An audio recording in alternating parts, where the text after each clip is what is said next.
with you after a long time.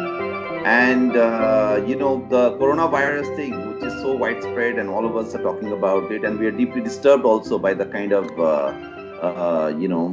situation it has created. So many lives have been lost and all of that.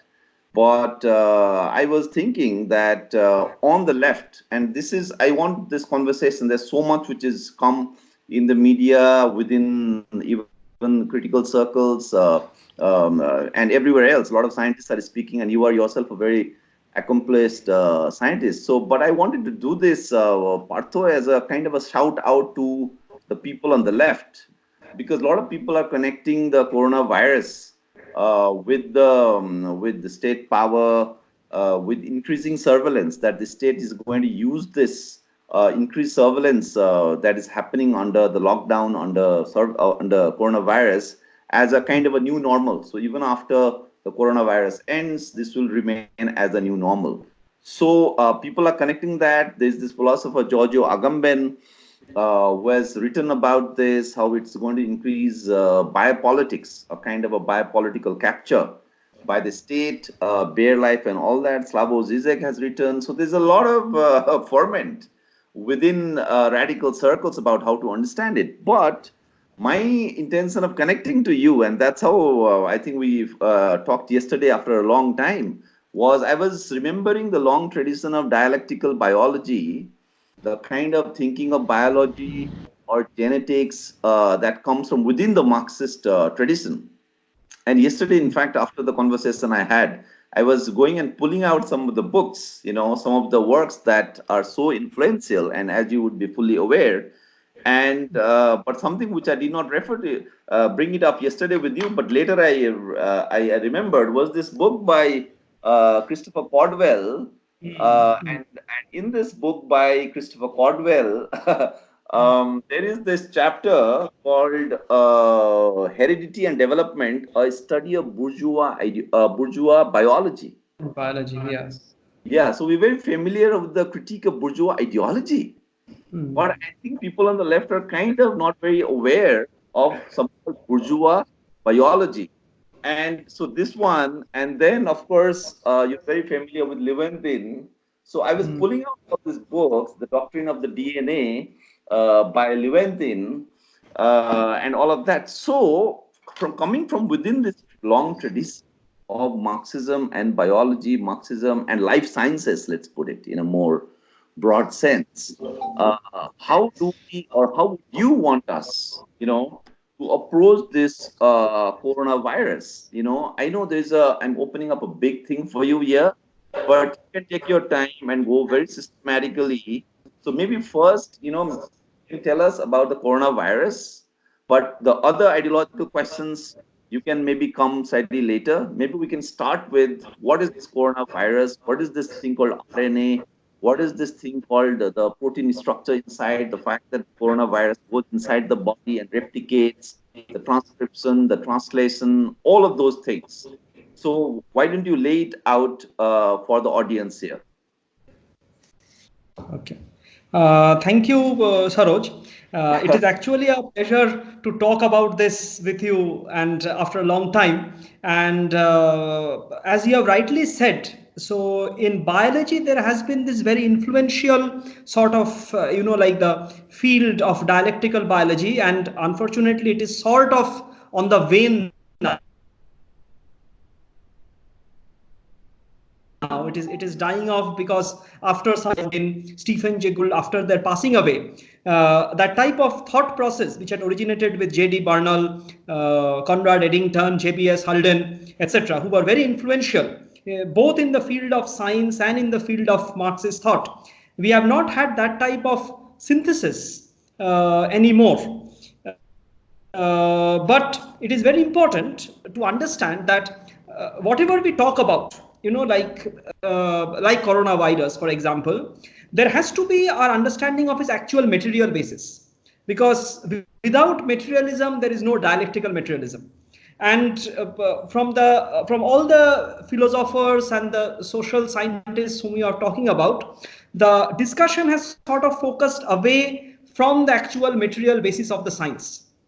But I think to be able to actually do a good critique of what is happening, we should also understand the science well. And I think this discussion we can have some sort of where we can have an understanding of the science in very layman's terms, and then sort of understand how that science feeds into the broader questions of ideology, philosophy, social issues, etc. That's right. That's right. Yeah. So briefly, there is a lot of writing about the science now. One interesting thing what has happened, and I was just remarking about this to my students, is still now people used to think about viruses as things which went on in the internet and corrupted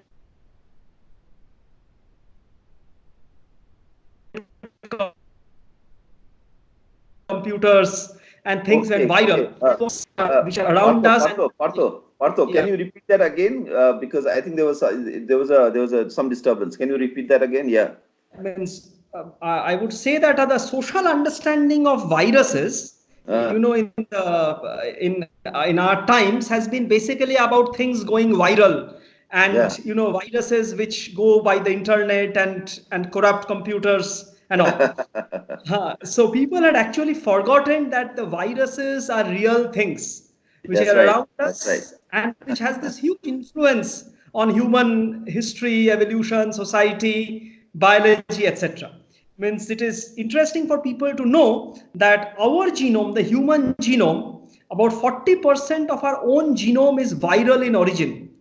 So this is basically the remnants of past viral infections which had happened, and the Uh, viruses have left their genes in our genomes. So okay, their okay. So remnants so are it's still there thanks in our thanks. genomes. So it's because of the virus that we have this particular genome structure. Exactly. So there are Okay. many genes which actually we and viruses of different types have in common, which Yeah, yeah. viruses have taken from humans and then they have given to humans. Oh. So we should remember that. Uh, Uh, and and many of somebody said that the coronavirus is already existing within the human body. Is that true? Or we don't have coronavirus? no, A not normal the healthy person. coronavirus as no, don't have, yeah. Yeah, So so coming to the coronavirus as such, so yeah. basically the coronavirus is one of a group of viruses, not one particular virus. There's a whole Uh-huh. set of viruses which are called as coronaviruses. Okay, Mm-hmm. and these are viruses which are usually they are present in different types of animals. Yeah, But many viruses, under certain conditions, basically jump from animals to humans. yeah. And this type of viruses or infections are called as zoonotic infections. Yeah. And this current coronavirus infection, which we are talking about, COVID-19, is also a zoonotic virus. Oh, Okay. okay, okay. Okay, so the most famous zoonotic virus is the HIV. The Oh, HIV at one point of time had jumped from some monkey in Africa to humans. okay. So, so viruses show this specific property called as host tropism. So basically, a particular virus will only particular infect a particular type of animal. Okay, Mm-hmm. so this process is called as tropism. Mm-hmm. But what happens, viruses change, and that change is something which is very important in the case of viruses. Okay. So this understanding of change in nature is most Uh-huh. well illustrated by viruses because they are one of the fastest changing organisms in nature. That's what you mean by mutation, or is this Right, separate? exactly. The Okay, changes mutation. Okay. come from mutations. Why Yeah. that happens, I'll come to in a moment. Mm. So the viruses, because of certain changes, can basically jump from one host species to another host species. Mm. Okay, so basically they change their host specificity. And Yeah. that transmission is called as zoonotic transmission, and that has happened for this COVID-19. Okay, okay, okay. So every single coronavirus which we have come across, for example, the SARS virus, which was there in 2002, 2003, that Mm. one had jumped from at that we know that at that point of time it had jumped from an animal called the civet cat, Yeah. okay, to humans. That's the Okay. one found in Kerala also. Civet. Civet, yeah, Yeah. it is found in Yeah. Bengal also. It is called as bham. You Oh, might Ram. know. Yeah, yeah. Okay, Ah, okay. Yeah. yeah. The civet, yeah, that's the Uh-huh. thing. So it jumped from the civet to the humans. Okay. The next one was this MERS, the Middle East Respiratory Syndrome. We jumped from camels to humans.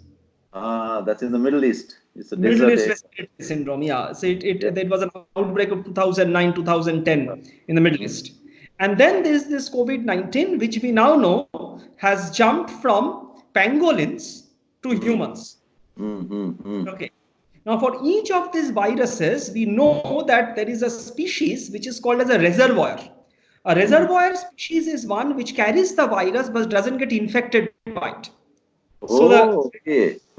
Very good. That's a good deal. Yeah. that's a very good deal. So the viruses can develop such symbiotic relationship with certain hosts, Yeah. which become the reservoirs. And the reservoir for coronaviruses are bats.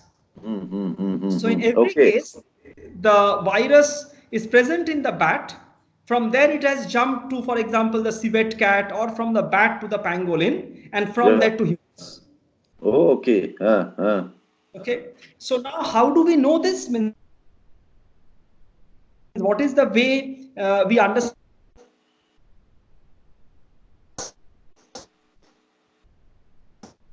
Some problem with the connection. Yeah. this is basically a molecule, a material, okay, which can either be DNA or RNA, which has this particular sequence. Okay. The sequence is a 4-letter. It's like a language of 4 letters. Okay, the 4 letters turn out to be GATC. These 4 letters are actually 4 chemical compounds. They are present in different permutation combinations to form a long sort of word, you can say. So you can have something like GATC, GAGC, etc. So every Just virus has a particular sequence. Yeah, go okay. ahead. Just You have a question? just four of these variables. GATC. Just four. Yeah, Oh, just 4, which can be arranged in okay. All long kinds of sort of a, combination. yeah, all kind of permutations. Yeah. So so we say that this forms the genome of this virus. Now, because this has a sequence, so for example, you have a 10-letter sequence like this. So for example, GATC, GC, AC, etc. So this 10 letters over there, each represents a particular data point, you can say. Yeah. Now, for a particular virus in a particular species, this would be constant. Okay. Okay. But for the same virus, when we look at its same sequence in another species, we will find that in some of these places, the sequence would have changed. Okay. For example, in position 5, in one species, the virus has a G. In the other species, there is a C over there. This is what we will call as a mutation. Okay. Okay. But what is Okay. this? What is this So for? now, What? Partho, where do you derive that GATC from in the first place? What is the G? What do they stand for? these are 4 chemical compounds. They are Okay. guanosine, adenosine, thymine, and cytosine. Okay. These are Okay. chemical compounds that are found in These are nature or something. connected together. Yeah, they're bonded to each other to form a long chain. I see. Okay. So the genome is actually a material thing. A lot of people think that it is just a sequence. It is not just a sequence. There is actually a material thing which is composed of these chemical compounds bonded to each other in a particular order. Oh, I see. That Okay, order okay. is the sequence. I see. Okay. This Yeah. order can vary Mm. to give rise to different sequences. Yeah. Okay. Okay. So, Uh. so therefore, at any point in this sequence, if there is a change in that particular alphabet, in that particular GATC, one of those 4, then we will say this is a mutation. Okay. Okay. So Mm. now we can compare these genomes from the different viruses. Mm. So for example, I write all these 10 letters one after the other, and I see that what is the number of times that in the same position I have the same letter. Okay. That means in position 1, whether there is G in for example, in 2 different viruses. In position 2, whether there is C in two different viruses. In position 3, there is A in two different viruses. And based on this, we can calculate the total similarity between the sequences. Okay. Okay, so for example, if we take two sequences and we see that at every position in that sequence, the same letter is there, then we will say they are 100% similar. Okay. Okay. Yeah. If there is one difference, we will say that they are 90% similar. If there are two differences, we will say they are 80% similar. Oh, okay. Yeah. Okay. So we can do this for this entire genome of the virus, the entire RNA sequence of the virus. And based on that, that virus is related to which. So two viruses, if they are 90% similar, that means they are more closely related than two viruses which are 80% similar. Okay. So people have done these comparisons between the viral sequence of COVID-19, which is present in humans, to that of the virus which was isolated from this pangolin, and that with the one from the bat. Oh, the one from the bat. Okay. I didn't know about And the now bat. we know. So there are these three viruses have been compared, and now we know. Yeah, but tell me one thing. It's one from the pangolin, one from the bat, and the third one is from a patient. From a patient, yeah. Yeah. Okay. There's also something about patient zero. They are saying the patient zero. For example, the first person who was infected. Yeah. Who is not traceable, or something like China has not shared anything about. Now we know this is a fish worker from Wuhan. Oh, I see. Okay. So now we know that the human virus COVID-19 is 99% similar with that of the pangolin virus. Oh, I see. And 96% similar with that of the bat virus. Oh, okay. So you can actually see this gradation that the pangolin virus is the most closely related to the human, and then it is related to the bat, and then so on and so forth. Okay. So this sort of clearly establishes that this virus was transmitted from the pangolin to the human at some point of contact. Yeah. Okay. So this entire thing of this virus being a bioweapon, having been developed by China, etc., does not have any scientific basis if we understand that how we can actually study how viruses are actually related to each other. Oh, that's right. Yeah. Okay, so this is not something man-made. This has happened because of evolution. It's evolution. That's right. Okay. So now if we come to this, what I'm talking of as a genome, I've been talking of the genome of the virus all this while. So the genome is basically this long RNA molecule, which is in the case of the of this virus COVID-19 is pretty long. It is 20,000 such letters. Okay. Yeah. One after the other. So you can understand. I just talked of 10. Long means in actual length, you were saying. The actual length is 20,000. 20,000 of these letters. Yeah, joined together is the genome of the coronavirus. Okay. That is the RNA, right? It is an RNA. I see. So our genome is made of DNA. This virus belongs to a group of viruses which are called as RNA viruses. Okay. Yeah. So their genome is basically composed of RNA. Okay. But we also have RNA in our bodies? We also have RNA in our body because, as we'll say, so the DNA in our body holds the genetic information. Okay. Yeah. Now the genetic information has two functions. All right. It has to make a copy of itself. All right. Such that organism can reproduce. That's right. Okay. On the other hand, the genetic information also has to be converted into a functional information which can run the body of the organism or the cell of the organism. Okay. So the information which is embodied in this DNA or RNA is processed in these two different ways. One is makes an exact copy of itself, and in the other one, it gives rise to information which actually runs the body. The functional, the operational. The operational part. Yeah. Okay. So the same information is processed by two different mechanisms. Yeah. Right. In the case of DNA, the process of making an exact copy of itself is called as replication, where from one DNA molecule, an exact copy of the DNA molecule will be produced, which will be transmitted to the offspring. Okay, to the offspring, yeah. Okay. The offspring, in the case of a cell, is another cell. We call it a daughter cell. In the case of an entire individual, it will be that person's progeny. Okay. Yeah. Right. On the other hand, the DNA is also used as a template, okay, to produce RNA. Yeah. Right. That is the functional part, right? That is the functional part. This process is called as transcription.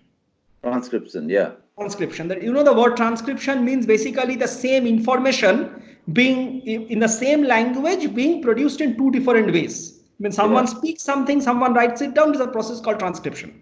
Same language. The same thing happens. Yeah, it's in the same language, just in two different forms. Yeah. So here, if we consider that the information is stored in DNA in one particular language, the RNA has the same language, but just the form is different. So the process is called as transcription. Transcription, yeah. Using the RNA as a template, proteins are produced. And this process is called as translation. Translation, okay. So that means the information which is originally in the DNA is finally translated into the proteins. And then proteins does all the functions of the cell. Yeah, yeah. Okay. Yeah. So this process involves transcription and translation.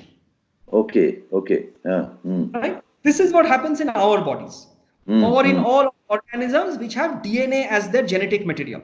Right. In the case of coronaviruses, the genetic material is RNA itself.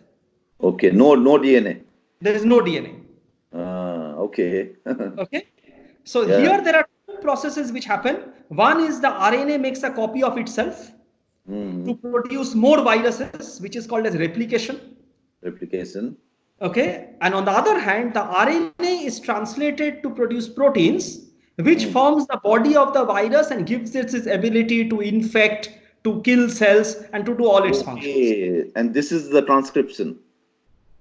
This is translation. So there is no transcription in the virus because there is no DNA. It directly from RNA to protein. Oh, I see. So there is translation.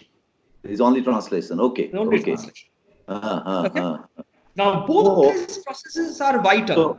So the distinction between the distinction between the functional and the reproductive, that does not apply for the coronavirus. No, it does. It also has to replicate its own RNA to make more copies of it. Okay. That's right. So that and the functional is separate, right? The functional is something else. Yeah. One is translation, the other is replication.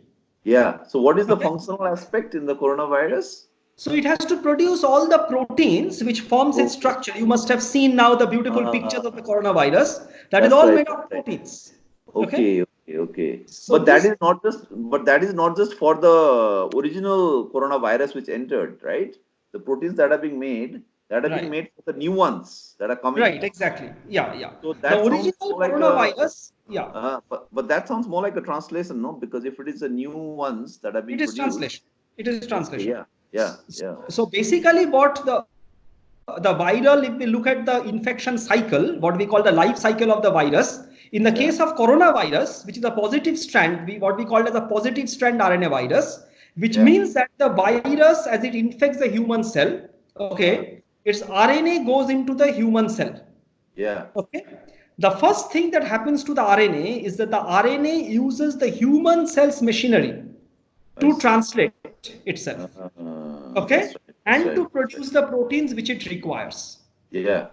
So all these viruses have this ability to use their host cell's machinery. For their own life processes. Oh, okay. So coronavirus also uses the host cell's machinery to translate its own proteins. Once its own proteins are produced, one of the proteins which it produces is called as an RNA-dependent RNA polymerase. We call it short RDRP. This RDRP protein then copies the RNA of the virus by the process of replication, which then allows the virus to make further copies of itself. Okay, okay, okay. Okay. So first there would be translation, and then there would be replication. I see, I see, I see, I see. Okay. Okay. Yeah, So this yeah. is the life cycle of the virus. So once the RNA has entered into the host cell, it first uses the host cell machinery to produce some proteins of itself. Yeah. This proteins then go ahead and on one hand, it replicates the RNA of the virus, and on the other hand, it allows the virus to do all the other functions. Oh, I see, I see. Okay. What is the other functions that it will do? Other functions means, for example, for the coronavirus, it helps in, it produces some proteins which increases the rate of translation. Okay. The other thing what it does is it produces proteins which it then cuts into pieces, and then it uses these different proteins for its purposes. So it requires one protein to cut the proteins into pieces. Okay, okay, okay. Okay. And it also some of the proteins which it produces cause the host cell to die. So it kills the host cell also. Partho, So the protein is the protein a bit like fuel, fuel for the like energy for the RNA to replicate? Is the protein something the like that? energy it gets from the cell. From the cell. Okay, okay. Proteins are, you can think of them as machines. Oh, the proteins are like machines. Okay, Machines. okay. I see, I see, I Okay. see. Okay. So it is Like like the an engine, like the assembly line which kind of processes process. the yeah. It makes copies. So it's like an assembly line. It Like a establishes an assembly line where it uses proteins as machines to assemble its own RNA again. oh no, yeah. Okay. It's And it all can so keep on figured doing out, this. huh? Yeah. Yeah. Yeah. And it can keep on doing this. Yeah. And it can make many copies. So one RNA, so one virus which infects a cell on an average can make 1,000 copies of itself.